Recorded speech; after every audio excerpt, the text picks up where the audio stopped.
Pemirsa, Anda kembali bersama kami di Newsline.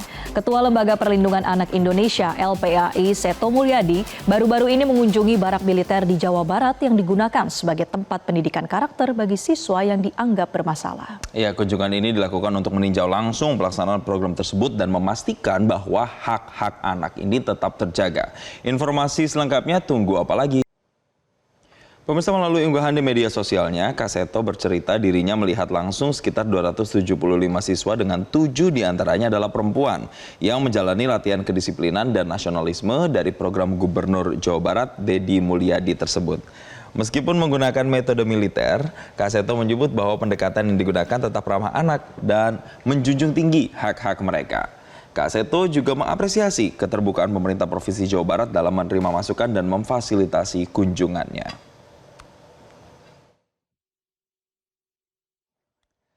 Dan pemirsa, bagaimana berjalannya program latihan kedisiplinan dan nasionalisme bagi siswa? Apakah sudah terlihat karakter siswa tersebut mulai membaik ya, Marcel? Iya, Jason dan pemirsa, kita ajak Anda untuk berbincang langsung dengan Ketua LPAI Kak Seto Mulyadi. Selamat siang Kak Seto.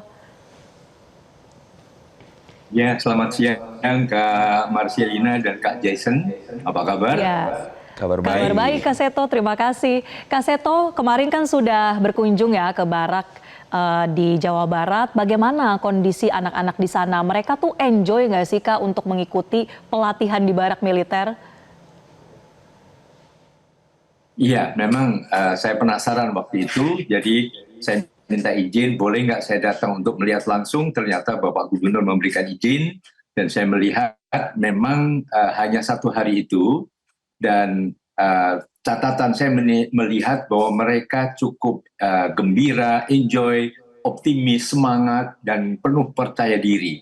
Bahkan salah satu catatan saya pada waktu beberapa saat kemudian setelah saya juga berdialog, saya tanya apa yang menjadi cita-cita adik-adik semua. Saya tanya siapa yang menjadi guru, siapa yang menjadi dokter, siapa yang menjadi lawyer, siapa yang menjadi pengusaha. Dan terakhir, siapa yang menjadi anggota TNI. Ternyata sekitar 75% angkat tangan.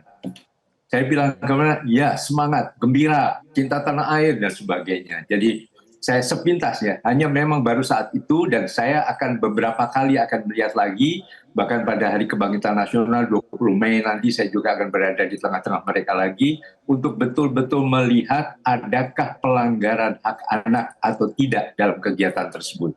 Dan apakah itu untuk kepentingan terbaik bagi anak. Demikian Kak Marcelina dan Kak Jason. Jadi setelah kunjungan pertama kemarin, Kak Seto, apa sebenarnya kegiatan-kegiatan yang dilakukan di sana yang bikin anak-anak tadi seperti kata Kak Seto enjoy, malah mereka mengungkapkan banyak sekali mimpi-mimpinya ingin jadi TNI segala macam. Apa sebenarnya kegiatan-kegiatan yang dilakukan Kak Seto? Ya, tentu saya termasuk juga melihat ruang makan, ruang istirahat, tidurnya dan sebagainya. Mungkin mereka melihat ada suatu irama kehidupan yang mungkin dirasakan lebih sehat.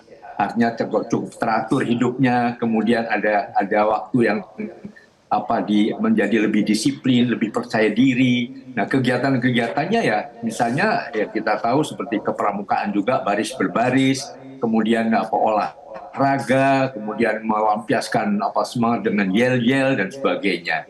Jadi intinya kalau dilihat dari isi pendidikan, pertama ada unsur etika juga, disiplin, sopan santun, hormat kepada orang tua, itu ditanamkan sekali. Juga ada unsur estetika, unsur seni untuk bagaimana bersikap secara lebih baik.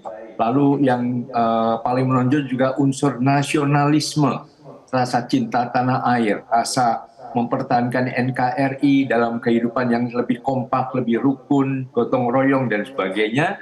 Dan yang berikutnya juga unsur kesehatan. Artinya kesehatan bahwa mereka juga bergerak, berolahraga, itu membuat mereka tampak lebih semangat begitu. Ini beberapa catatan kecil saya saja. Oke, nah Kak Seto, sejauh ini program pelatihan perbaikan karakter ini kan dikatakan tidak ada pelanggaran hak-hak anak. Tapi sebetulnya indikator dari hak-hak anak ini dan indikator pelanggaran itu seperti apa sih Kak Seto? Iya, pertama ini sejauh untuk kepentingan terbaik bagi anak itu akan sangat baik. Bukan misalnya ada unsur paksaan atau semacam hukuman. Saya juga tidak setuju kalau ini dianggap anak nakal lalu dimasukkan ke barak militer. Itu sangat tidak setuju.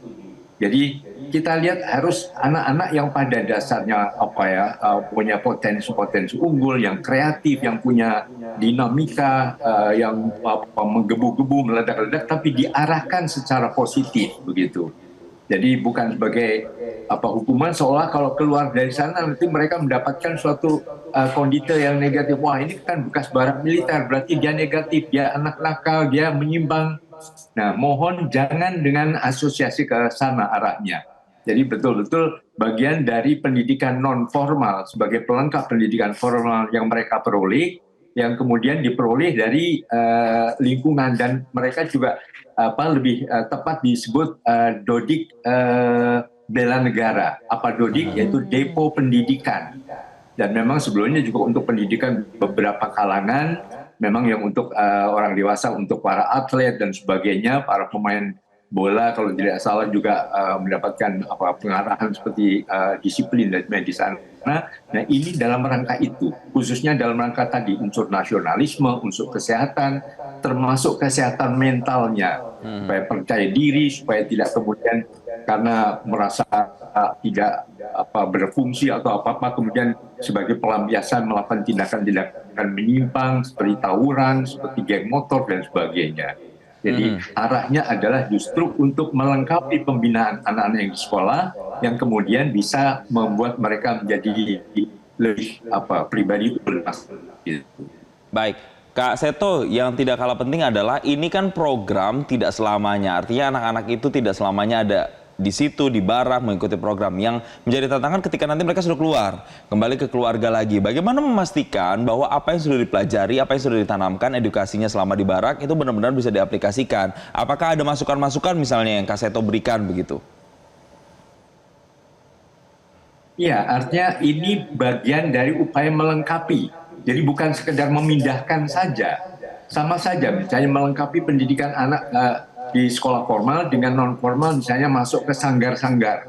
Ada sanggar tari, ada sanggar nyanyi, ada sanggar mungkin melukis, atau mungkin di tempat yang pembinaan olahraga menjadi atlet dan sebagainya. Jadi kan kita tahu bahwa jalur pendidikan ada formal, ada non formal dan informal. Nah, ini harus saling melengkapi. Jadi ini bagian dari penambahan supaya ada hal-hal positif yang dimasukkan pada jiwa anak-anak dalam upaya menjadikan mereka pribadi unggul di masa depan. Intinya adalah demikian. Dan kalau khusus untuk acara di Dodik Bela Negara ini bagaimana hasilnya, ya kita harus evaluasi bersama-sama. Jadi intinya bahwa sesuatu yang pada dasarnya arahnya positif demi kepentingan terbaik bagi anak, ayolah kita bersama-sama awasi, kemudian lengkapi, sempurnakan, bukan sekedar menjadi ajang dan kontra belaka. Karena ini adalah bagaimana upaya memberikan perhatian yang lebih serius pada pendidikan anak-anak kita. Prinsipnya adalah demikian yang saya lihat. Ya, Kak Seto, setelah nanti para peserta Dodi atau Bela Negara ini mereka lulus begitu ya dari bukan akademi militer ya, tapi Bela Negara tadi. Bagaimana supaya ketika mereka keluar itu tidak diberikan cap bahwa oh ini dulunya anak bermasalah atau dulu karakternya mungkin tidak sebaik sekarang. Bagaimana melepaskan label-label itu dari mereka yang sudah ikut pelatihan Bela Negara ini?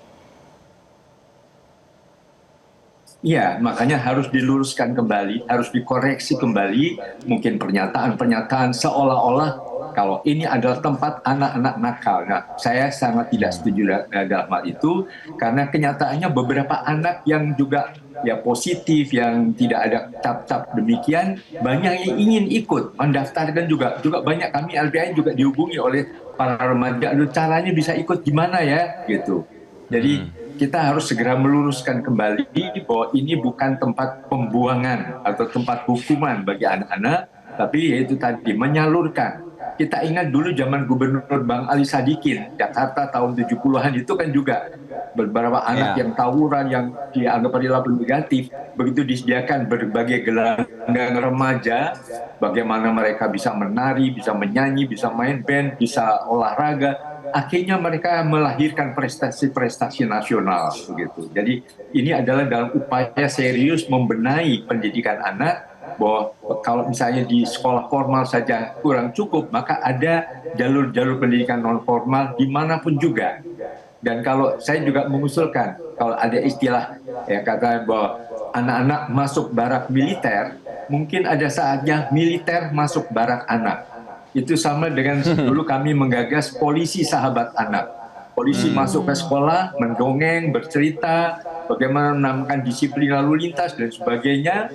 Nah akhirnya anak-anak juga menjadi sahabat polisi. Sehingga polisi sahabat anak mohon dilengkapi dengan TNI sahabat anak. Begitu. Baik, tapi intinya adalah ini adalah pelengkap, bukan satu-satunya. Artinya keluar dari sini tanggung jawab keluarga, tanggung jawab sekolah, tanggung jawab lingkungan sosial untuk kemudian bisa membuat anak-anak di sekitar merasa berkembang, dapat berekspresi dan menjadi jauh lebih baik. Terima kasih Ketua LPAI Seto Mulyadi alias Kak Seto telah bergabung bersama kami di Newsline dan selamat kembali melanjutkan aktivitas. Terima kasih Kak Seto.